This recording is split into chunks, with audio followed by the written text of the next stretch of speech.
To be or not to be. Or you can... VloggerDome, the TV show.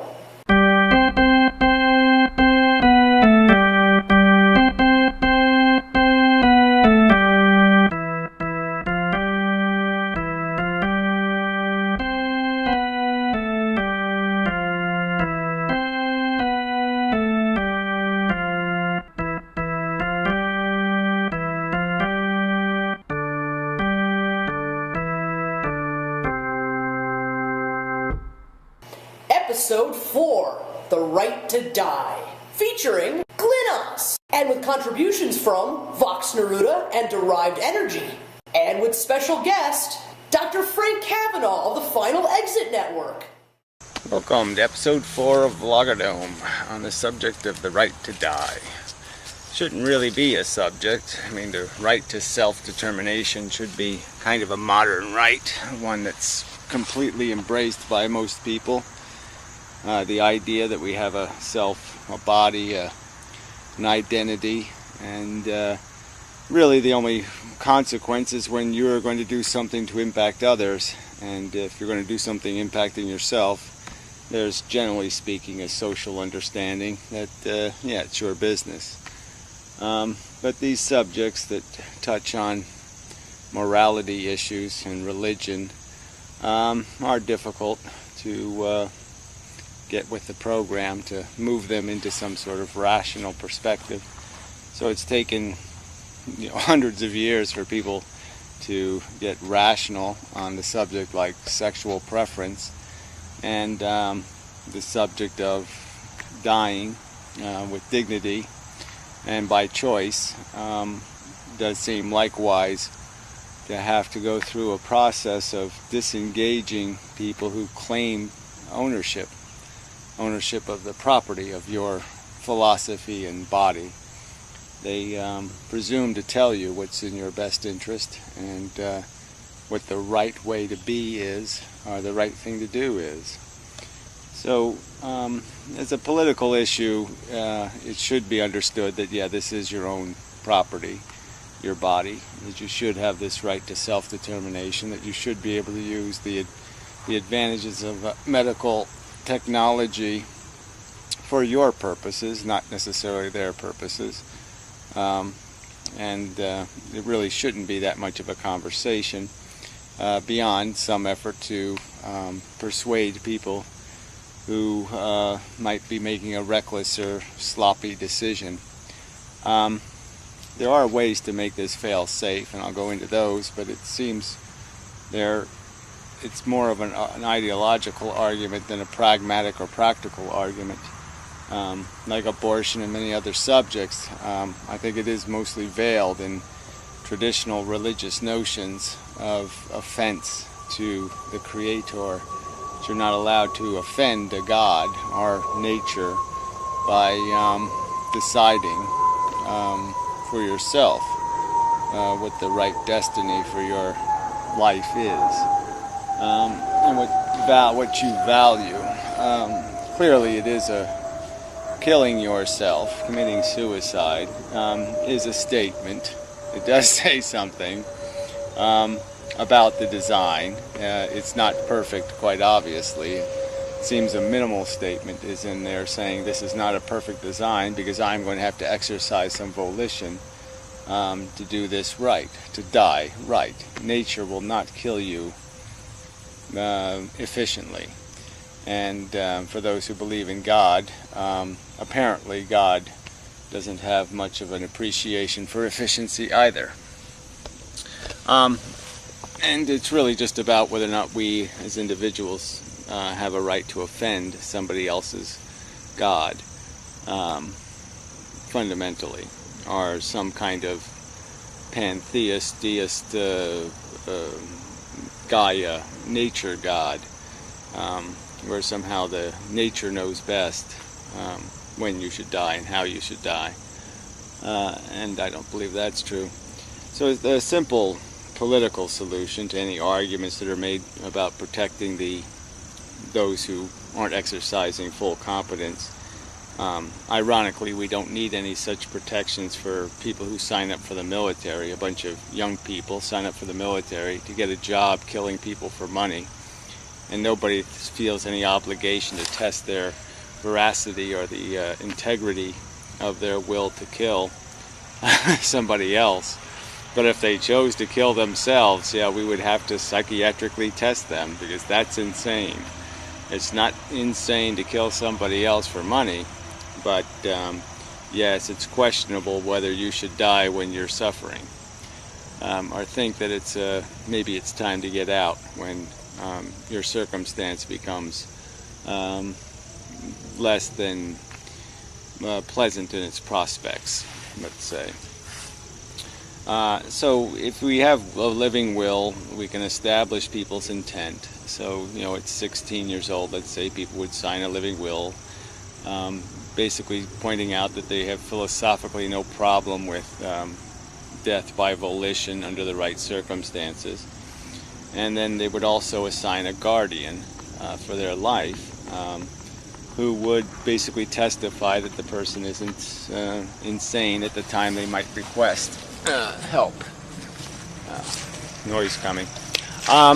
And you know, this way we can protect people from suspect judgment.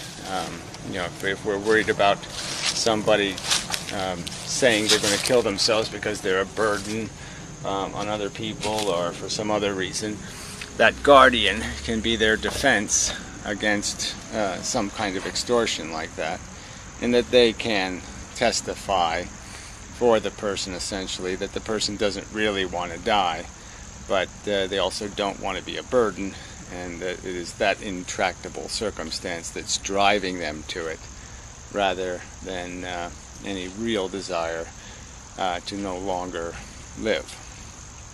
So it can be made fail-safe, is the point. You can just create a couple of mechanisms, social mechanisms, where people, like I say, if you chose, if you're a religious person and you know you never will ever want to take control of your death, then you can basically sign away your right and never have it again, unless you're willing to go to court and explain to a judge why you've changed your mind. And so there can be protections against misfunctions in judgment. I can't think of any time in my life where I would have signed away my right for me to decide rather than you to decide for me. So there was no point in my life where I would have thought it a good idea to trust you with my life, ever. So yeah, I would certainly sign up for keeping my rights and not giving them to you. If you wish to give your rights away, you may do so, but you don't have a right to take other people's. The right to self-determination is just so fundamentally obvious as a fundamental right. You know, unless you have a reason to trespass on my judgment, you don't have a right to do it. And the fact that I have rationally drawn a conclusion about dismal circumstances and doing something efficient about them doesn't give you any right to jump fences and say you're going to take control of somebody else's life. It's obnoxiously arrogant and fundamentally unconstitutional behavior by an unrestrained and uncontrolled majority. So anyway, that's enough for now, I think. So enjoy the show. Yeah, it's kind of a rough subject, but it's fundamentally one of the greatest healthcare issues there is. You can't do better than preventing unnecessary harm and suffering in the world. And we waste preposterous amounts of money forcing people who have no desire to live to somehow acquire the desire. And yet we'll watch all around the world people who have intense, passionate desire to live. And you know, lots of want, and they lack 50 cents to do it with. And that hypocrisy in itself, that non sequitur, that insane circumstance, kind of illustrates that there's no sincerity to your desire to oblige people to live. and that it's really just about an offense to your God, whether your God to be a God or your God to be nature. And that's all you're really interfering for, is to defend the insecurity you have regarding your philosophical perspective. So anyway, benefit for commentary. Till next time. Approximately 1 million people kill themselves every year. Hanging, shooting, drowning, stabbing, many must resort to extreme and often painful acts to end their suffering. In this country, we cherish liberty. The right to die, to determine our own fates, is the ultimate freedom. What the suicidal want most is to feel in control of their own destinies. Life is an arduous journey for even the most optimistic of us. People's lives are destroyed every day in this world. There are no guarantees. Accidents, mental illness, physical illness, poverty. We are all at some degree of risk. Some people see this journey as being worth all of the risks and the hardships. They see a light at the end of the tunnel. For others, however, this light is merely an oncoming train. Neither of these perspectives can be proven correct, so it should be up to each individual to decide how much they are willing to endure. What pain is worth what gain? The answer to that question will be different for each of us. If someone who wants to die even dares bring up these issues, they are ridiculed, humiliated, deemed crazy, sent to the psych ward, stuffed with pills, and ultimately, and probably worst of all, they are ignored. Death is an unstoppable force, and it comes for every sentient creature. We can't actually choose to die. We can only choose when and how.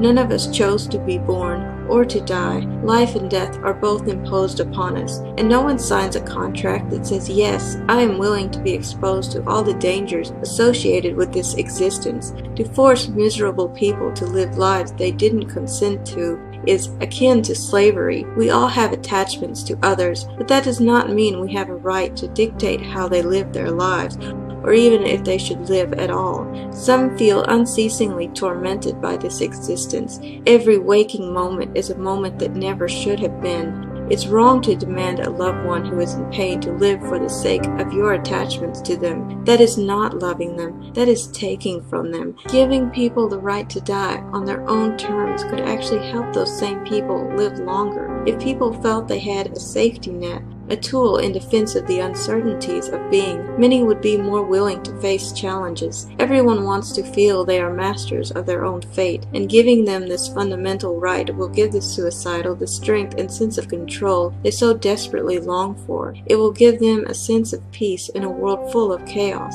Still, some may choose death, and that's okay. The harsh reality is that there are millions of people dying to survive every day. We need to stop wasting resources obligating those who don't want to be here, and instead focus on using these resources to help those who desperately want to live. Don't weep for those loved ones who choose to die. They did what all of us desire, to live on our own terms. Instead, think of them as saved from their suffering.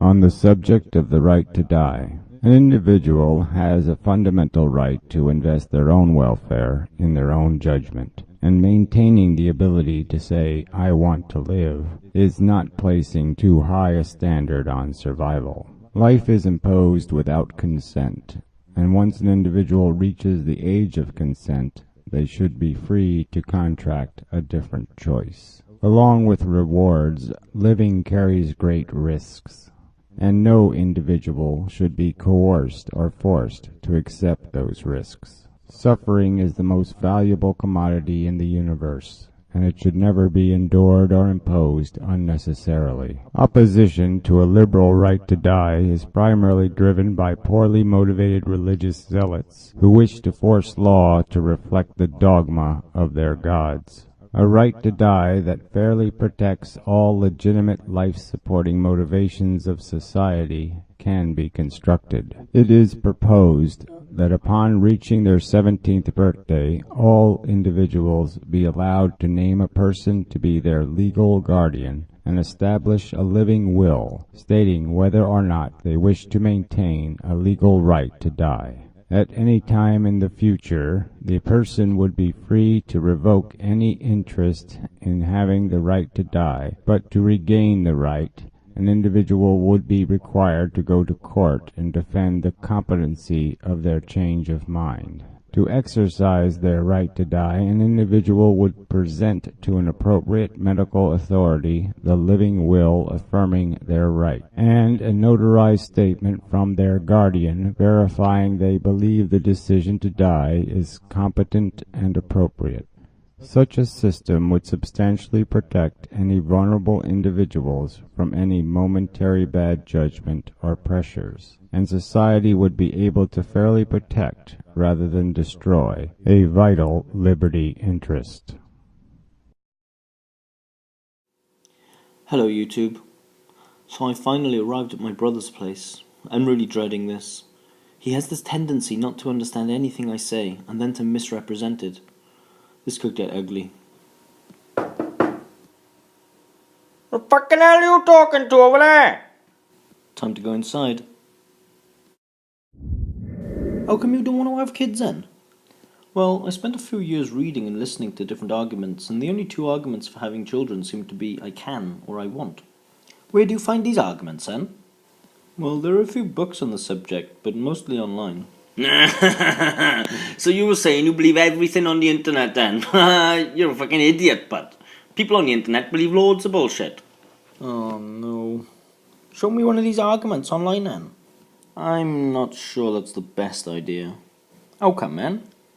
I just don't think it's going to be your cup of tea. Nah, that's because you know, but what do I know? You know I'll be able to fucking prove them all wrong, but okay, let me see what I can find. Okay, this is a guy called Derived Energy. Approximately 3.7 billion years ago, dormant energy/matter began to configure itself in such a way as to begin a process that would result in sentient organisms walking, falling, slithering and flying on or near the surface of this planet. This process was initiated... Hold on. I don't understand a fucking word he's saying. Well, his accent seems pretty clear to me. He's using all those fucking big words, man. Show me someone else. Okay, this is Beardy Man. There's a lot of these people. Beardy Man? The fucking... cannot bring themselves to say anything against, or go with antinatalism, or say anything against mom. They just can't do it.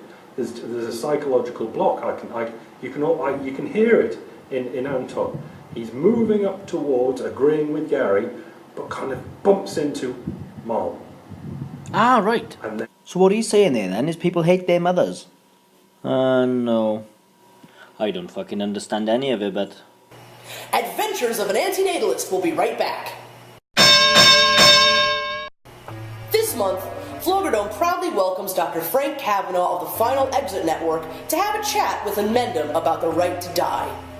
Dr. Frank Kavanaugh serves on the advisory board of the Final Exit Network. He has been a health educator for 40 years, retiring as Professor of Medical and Public Affairs at the George Washington University Medical Center and Professor of Communications with an endowed chair at George Washington University. He is Chairman Emeritus of the International Academy for Preventive Medicine and a former Vice President of the Cooper Institute for Advanced Studies in Medicine and the Humanities. His years in the medical community helped him to understand the tremendous advances we have made in intervening in patients' health issues and improving lives, but also too often how the medical community walks away from patients at the most critical time in their lives when nothing more can be done to relieve their suffering.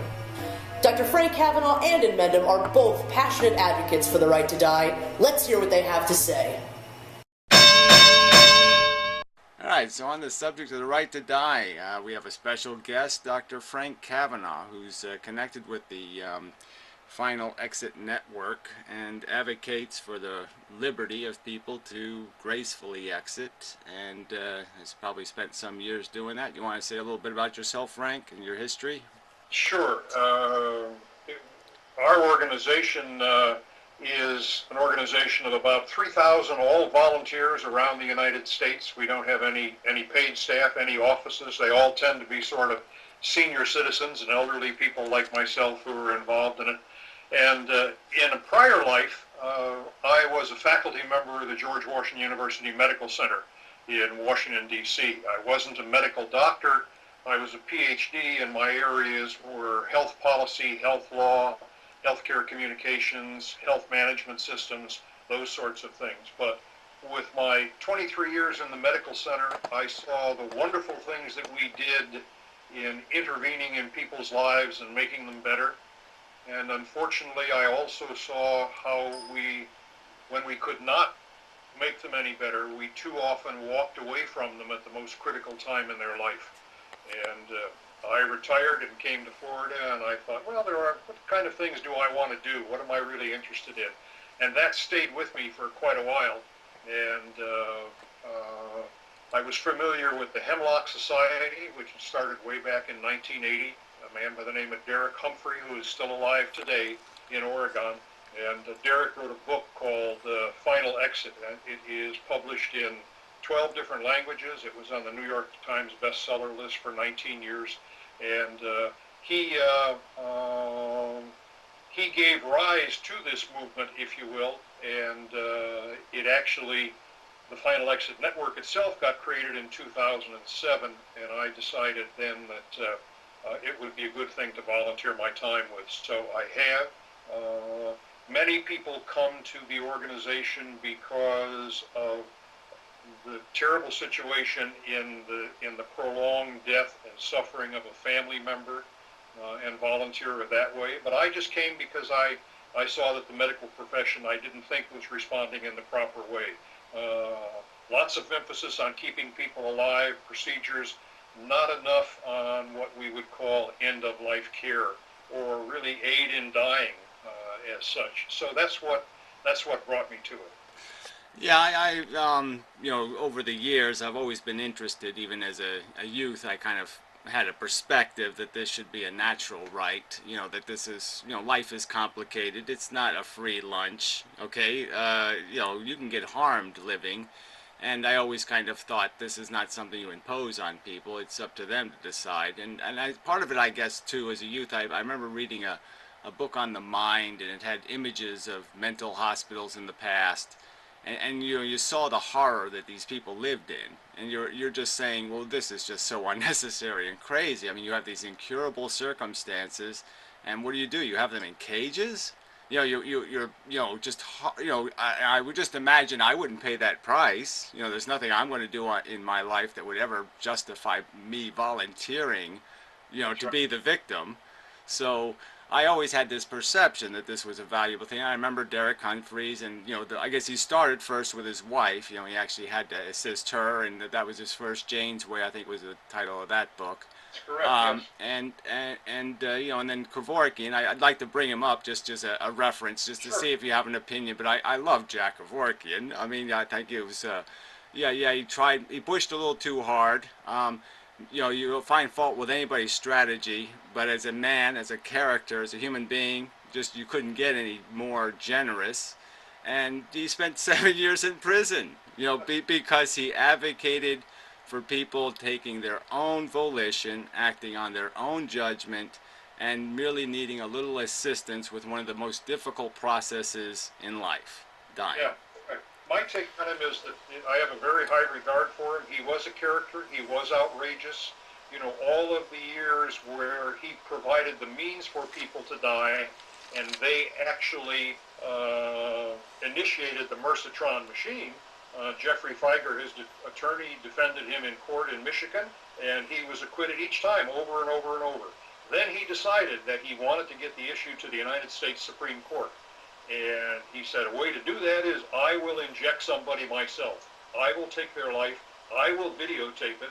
I will go give it to 60 Minutes, And of course, that's when he became charged with murder. And then he made the second mistake of defending himself in court. You know, everybody has a fool for a lawyer when they do that. And of course, he lost that case and then went to prison. And after he came out of prison, he lived for about a year and then passed away. But he did a great deal in promoting the dialogue about the right to die. He did a great deal in advancing hospice in this country with better palliative care. Really focused on the end of life and people who are in that situation. So I think most of the people that are involved in the movement, while they recognize he was a little crazy, thank him for the contribution that he made and the way that he sort of advanced the movement, if you will. Yeah.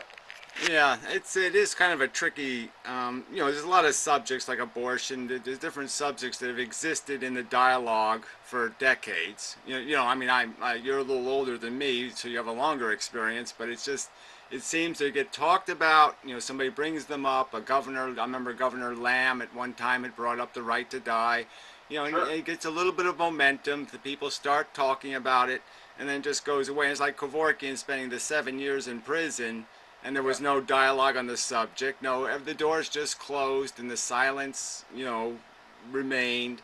And, you know, you have these other cases in other countries and you have other policies in other countries. And it just seems like the core issue is never really gotten to, and that's why policy never seems to evolve. I mean, there's a fundamental political question about what are our rights as individuals, you know, and then there's this philosophical question where even if you're saying you have a right to trespass against our rights, to say I don't have a right, you know, it's too dangerous to give me freedom, you know, regarding my own life, that's too dangerous. Even if you're going to make that argument, you still have to make a philosophical argument to make that rational. You know, that you're not just basically imposing some sort of theology on me and saying I have to live up to your definition of what my life is, and my life is something either nature is supposed to control or God is supposed to control. Why am I not supposed to control it? You have to explain why you're right and I'm wrong, and these people don't seem, the subject, no one's ever forced to, the law is never forced to say why it is right. Well, there's a momentum certainly in the world and the country, as you say, in terms of rights. We went through women's rights, we went through voters' rights, we went through gay rights, we went through disability rights, and I would suggest that the right to die with dignity is the ultimate human right of the 21st century. And we're surely coming. It was, you know, they tried way back in California to pass legislation, had a very difficult time there. They went to Oregon because it was a smaller state. And Oregon was the first state by a voter initiative to pass the right to die with dignity and physician-assisted dying. And that's been in place now for 17 years. And with a very good track record. When it happened, it said, people said, oh, my folks are going to be killing themselves like flies, you know, dropping over. That never happened. There are maybe 100 people each year who get the medication from their physician when they're in a terminal situation. And only about half of those take the medication. What that says to me is that once you have the means in your hands to easily end your own life, that you have control of your life, and that's very important to you, and you can then go on for another day, another week, another month, you know, some such thing as that. And then in 2008, the state of Washington duplicated that law. In Vermont, 2012, I think, or 13, there was legislative action, and the governor of Vermont signed off on it. So you had those three states, and then you had the interesting situation where in two states, Montana and New Mexico, the Supreme Court said that a physician could not be prosecuted for hastening the end of a person's life. So now we have 5 states in the country where dying with dignity is possible in that sense. And I'm not sure it's all going to come very fast. I think probably in, you know, the next 10 years of my life or something, we might see another 5 or 6 states. But there is a steamroller going on, and strong public opinion in its favor. One of the good polls by Harris and BBC America found that when people were asked the question of, do you feel that a mentally competent person with a terminal or irreversible illness has the right to end their own life, 70% said yes. Only 17% said no, and the remainder said, well, I'm not sure. The 17% who said no were principally of the Catholic faith. And the strongest opposition to this movement is not necessarily Catholic individuals, but the Catholic Church, who says you do not have the right to take a life, only God has that right. And we get people who come to us for information and support, and very often they're Catholics, and we will ask them about their faith, and what they say is, I think my God would be comfortable with my decision to end my life, therefore it's okay with me, if you will. I should say just a bit about our organization, because we do have some limitations and we do operate within the law, if you will, and we try to, although we find ourselves invariably in court in some part of the United States. But what we hold is that mentally competent adults who suffer from a physical or an irreversible illness or intractable pain have a basic human right to choose to end their lives when they judge the quality of their life as unacceptable. And that right, by its nature, implies that the ending of one's life is one's choice, including the timing, the person's present, and it should be free of any restriction by family, friends, government, medical profession, clergy, no matter how well-intentioned those people may be. I should say also there are some things that we don't do. We don't ever encourage anyone to end their life. We don't ever provide the means to them to do so, and we don't physically assist them in any way. They have to perform all of the tasks. So what we're doing, and where we won in the Supreme Court in 2 different states now, is our First Amendment right of free speech, because all we do is we provide information and support.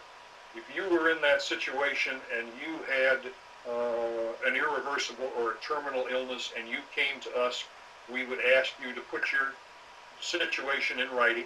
We would ask you for a copy of your medical record. We would have 3 physicians evaluate that medical record and see if it appeared that you warranted our support.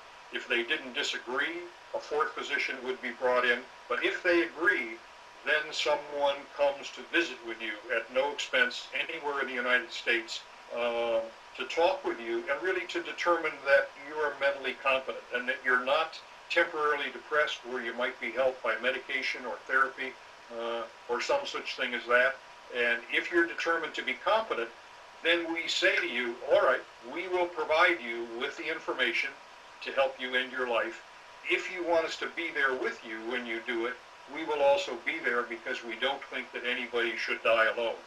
Now, in many situations, this is kind of a living wake with family, as it was with Brittany Maynard. Everybody around, kind of a celebration of the end of suffering. But very often there are family members who don't agree with this, so the person is left alone. Somebody who would try and stop them if they knew. And that's where we say, if you want us to be there with you, we will be there with you. So that's kind of the work of Final Exit Network. We're not unique at all. There are some 57 different organizations in 26 countries around the world that have some form of aid in dying, that are working on it, whether it be advanced directives, whether it be voluntary euthanasia, all of those things. So it is a worldwide movement, and it's coming. There's certainly going to be no federal action that would allow it to happen. It's going to have to happen on a state-by-state basis. We will return to our conversation with Inmendum and Dr. Frank Kavanaugh very soon. And now, back to Adventures of an Antinatalist. So these are the people that convince you not to have kids? I suppose so, yeah. Oh, and Gary. Who fucking else Gary? You know, Inmendum. Ooh. Let me show you. Ah, this is a good one.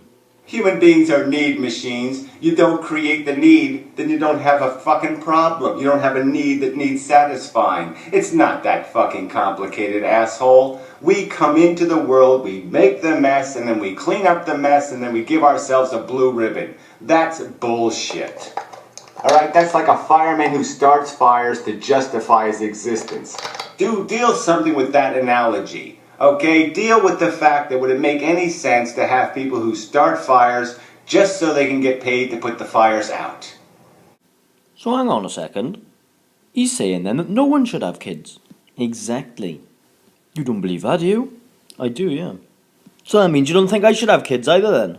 Look, this isn't about you personally. It's just an ethical question. Nah, fuck you, but you said I shouldn't have fucking kids, right? That means you want to fucking kill my kid, is it? No, that's not what I'm saying at all. Don't fucking lie, but I know what you said. I'm gonna fucking have stop! you. Ah!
This is the voice of Radio Free Neruda.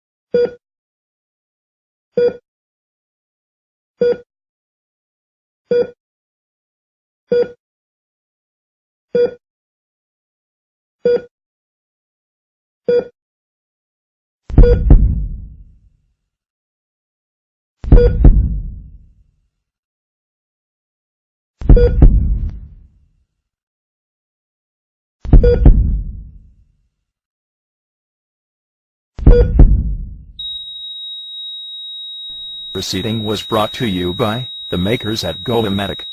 Bright lies for dark truth. And now, back to our conversation. Yeah, well, I don't, I'm not excluding the ability to have the proper lawsuit, constructed the proper way to finally edify the fact that we do have these individual rights. So I'm not, I think it is ultimately a constitutional right. I think it's fundamentally a violation of my constitutional rights for anyone to say they're going to tell me what life means.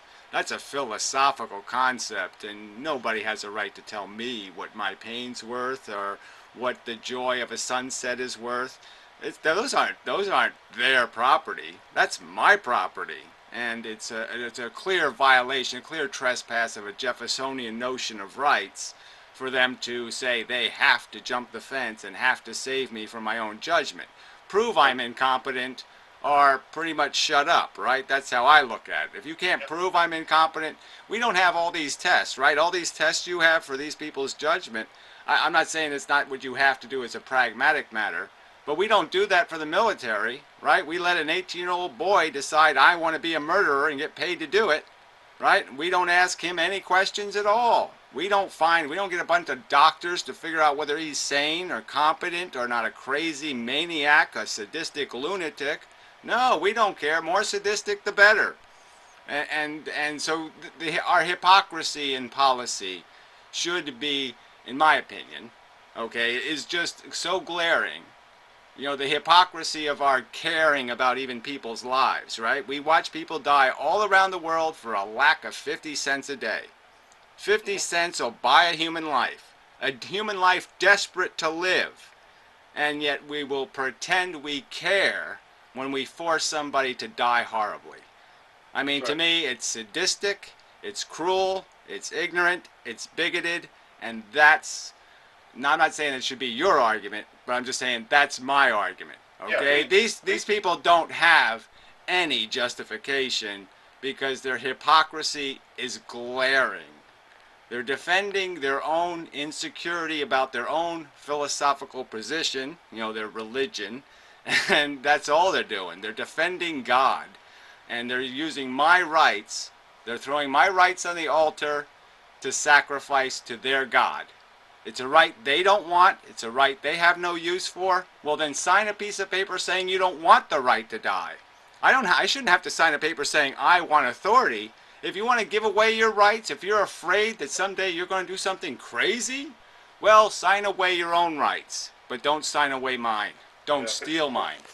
And then those pieces of paper are so important because most of us hope that we die at home in our own bed peacefully, and 80% of us die in hospitals with all kinds of things plugged into orifices, surrounded by people arguing about whether or not we should continue to live, and just a commercial for the advance directive, to say to people, have the conversation with your family about what you do and do not want. Would you want to live on a feeding tube? Would you want to live on a respirator? Make sure that they understand that. Sometimes that conversation is very difficult to have, and people say, oh, I don't want to talk about death, But if I love you and want to honor your wishes, then I want to know what they are.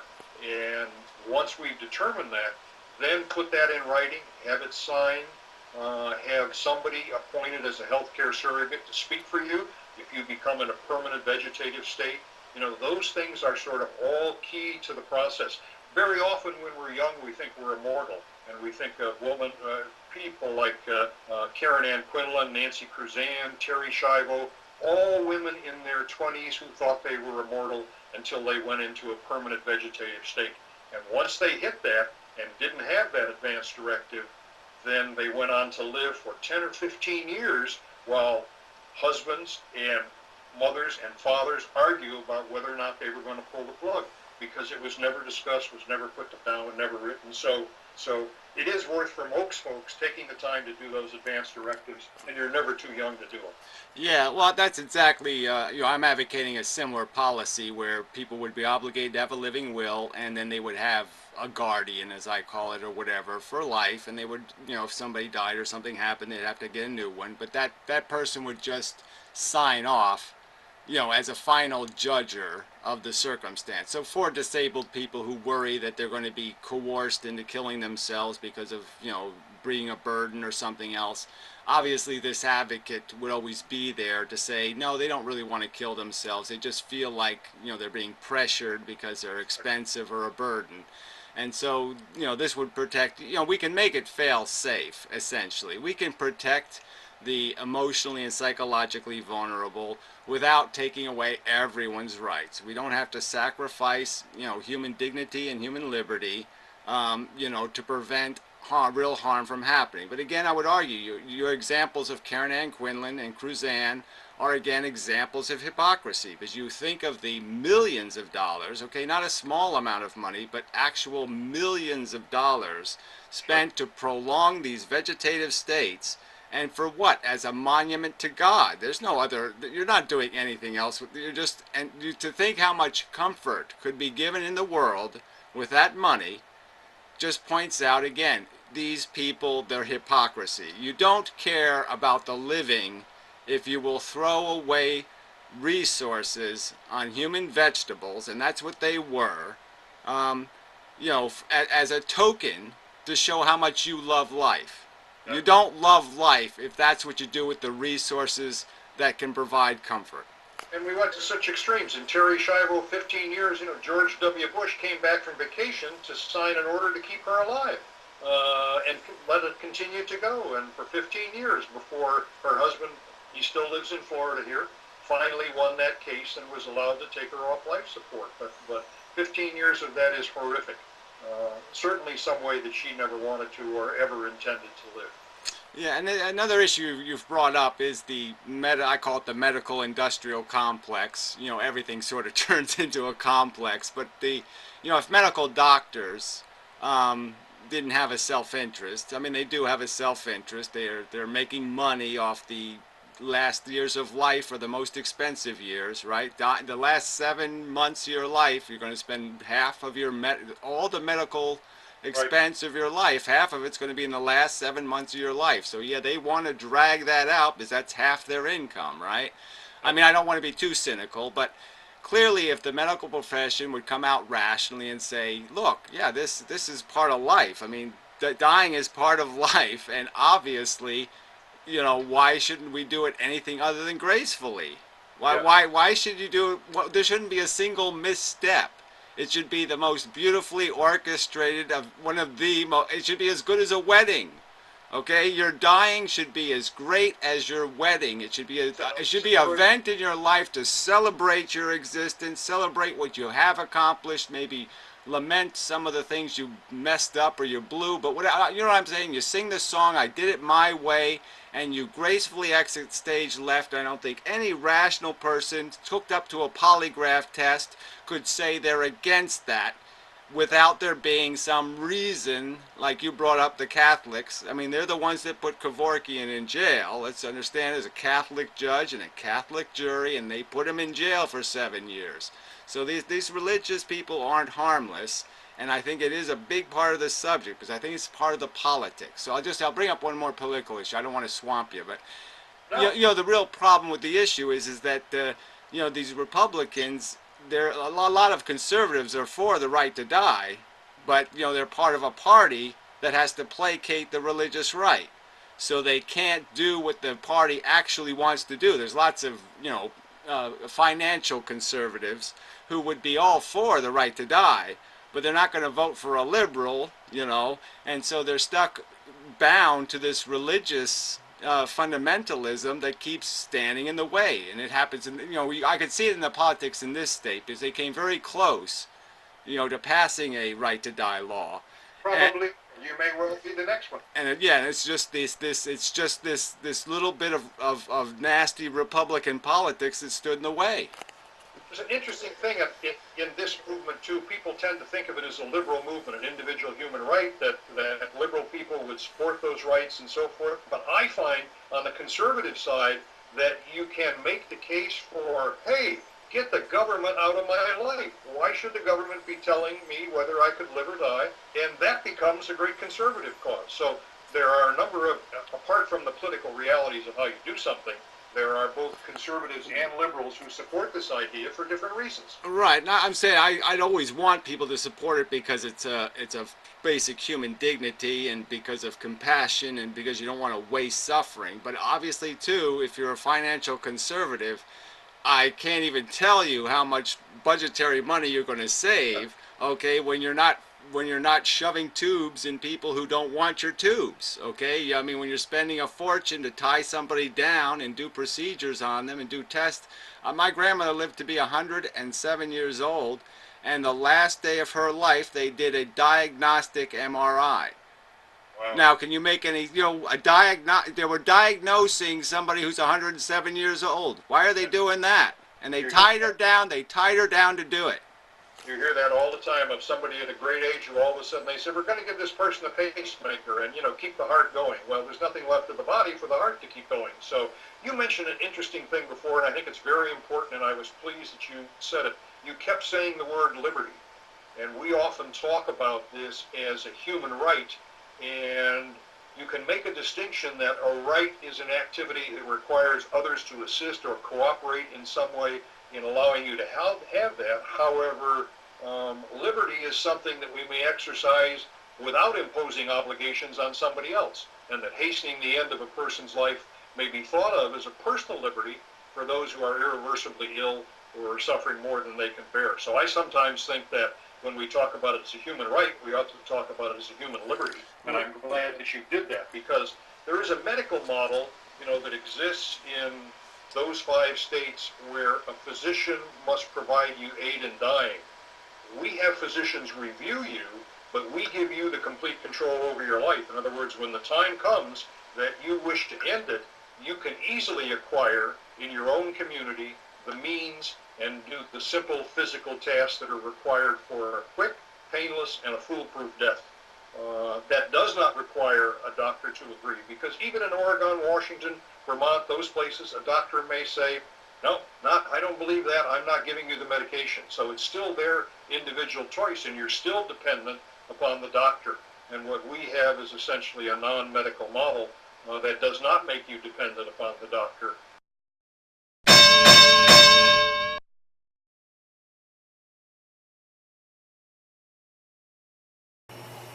That's all the time we have for this conversation this month, but if you would like to hear the rest of this interview, please visit us at our official website, VloggerDome.com, and or our official YouTube channel, where you can find the rest of this conversation, as well as other conversations, other episodes, vlogs, extras, live events, and more. We also have a Facebook and a Twitter account, and we welcome you to follow us on those as well. Do you have a counter-argument to anything from this episode or regarding one of our other topics from other episodes? Well, then please get in touch with us and make your argument. We can be contacted at any of the social media networks mentioned previously, but we can also be emailed at vloggerdome@inmendumarchive.com, and we are also proud to announce that you can now leave us a text argument on the new Video Soap forum. If we like your response, it may just end up being part of the show. We actually have our first ever text argument this month by Rignolo. Rignolo's argument is an argument for the right to die, and it reads, an argument regarding natural death. Some people seem to think that an intelligently self-directed death is intrinsically worse than an undirected, natural death. This leads to obliging people to suffer to the end of their lives by natural afflictions, which is an unjustified imposition to those with disregarded preferences. The tendencies toward specific kinds of results in evolution are by natural processes and do not have intrinsic purposes. There was no cause in evolution to safeguard against considerable end-of-life suffering. People need not have uncommonly high intelligence to be better qualified than an unthinking natural default in making decisions about the end of their own lives. That was great, Rignolo. Thank you very much for your contribution, and hope to hear from more of you guys soon. See you then! It's like a gas pump with 4,000 holes in the hose. That's what life is. Oh yeah, fill her up. Yeah. Yeah. The only accurate analogies or metaphors would have to include something preposterously wasteful, grotesquely rude and obnoxious to anything rational, sensible, to any kind of notion of love and beauty. Those concepts are completely disgraced by this debauchery that we call fucking life. This stupid, grotesque nonsense that goes on, the deformities and the brutality, grotesque, obscene brutality.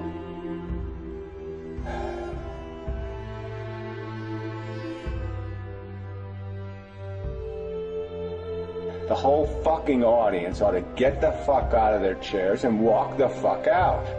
I mean, it just doesn't deserve anybody's participation in any kind of, oh, it's just a journey, you're gonna die anyway. You know, yeah, that makes it so much better. I'm gonna die anyway. Oh yes, what a great reason to live.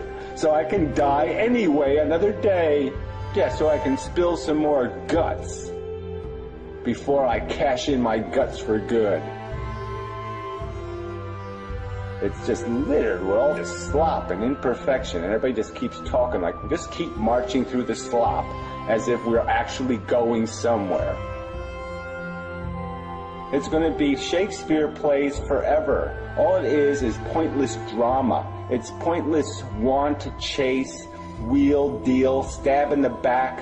It's all crass crap.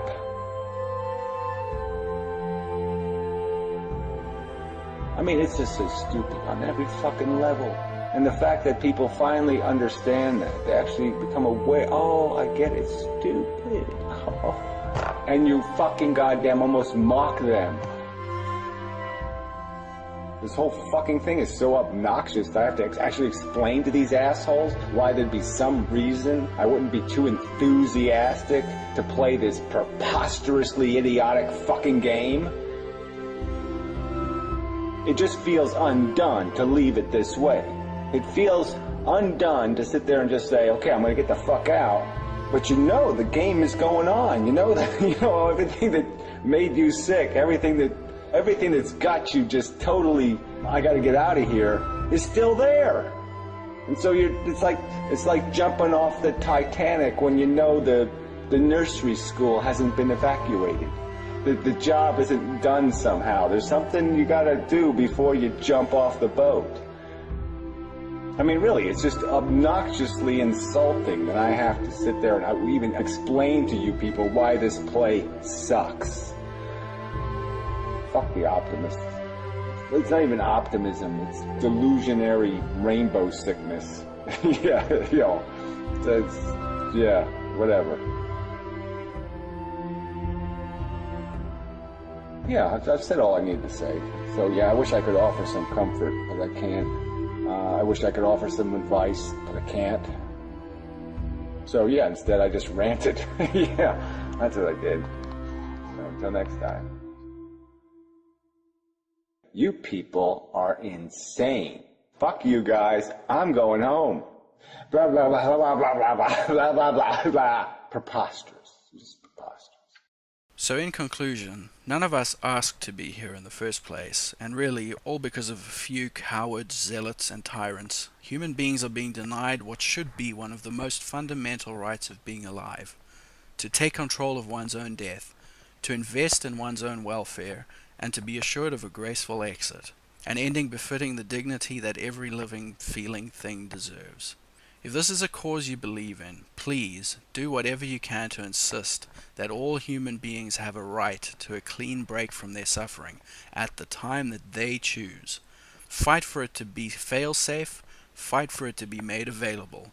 Work hard to get people thinking about why this is so important. But chances are you won't. And your inaction is just another reason why we are doomed. But try not to doom anyone else as much as possible. Try not to impose as much as possible. Just being alive makes you a taker. Your every happiness paid for in the suffering of some other sentient creature. You are, in fact, by your very design, an asshole. It's extremely important for all of us to understand the myriad ways in which we are, in fact, dangerous to other feeling things in this world. Try not to impose as much of that dangerousness as possible. No matter how small you are or how powerless, you will in fact have an impact. Use whatever power you have to minimize the suffering. Please?